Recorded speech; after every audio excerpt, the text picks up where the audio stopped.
Ibarabara Chaussée d'Uvira mu gice ca Gatumba rigabura quartier Kigende na Kigwati amwe na quartier Mushasha ya mbere ntiririko rirarengana neza bitewe n'amazi menshi ya Rusizi yataye inzira bigatuma uruja n'uruza muri ako gace ndetse nahegereye umupaka w'u Burundi uhana n'igihugu ca Republika Iharanira Intwaro Rusangi ya Kongo bitagenda neza. Abanyagihugu bakoresha iryo barabara babangamiwe kurusha abandi n'abagenda n'amaguru, abakoresha amakinga ndetse n'abagendera ku mapikipiki. Icibagiwe co no kwambara agahuzu keza n'uturato twiza mu gihe uba uriko urakoresha ubwo buryo bwo kwiyunguruza. Baca umugani mu Kirundi bati atagapfuye ntagakira. Ico kibanza cabaye kimwe mu bibanza bishobora gutunga imiryango itari mike. Ubu niho himukiye agasoko abene gihugu bashobora gushora ibidandazwa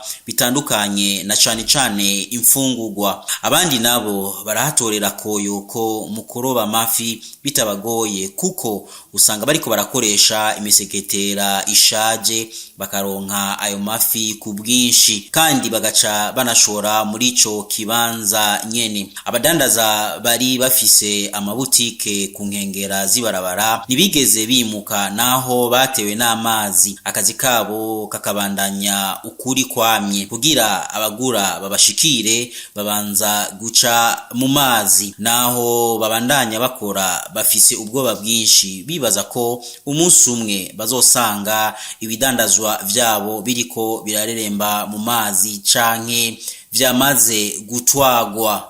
Uku niko rero bimeze kwibarabara rija mu gihugu ca Republika Iharanira Demokarasi ya Kongo uvuye hano mu Gatumba, aho kujabuka bigoye cyane na cyane kino gice bivanye n'amazi ya Rusizi. Abene gihugu bagasaba yuko leta n'abagira neza bo bubakira idigi. Ni Nyandwi Raphael kubwa BTV Burundi.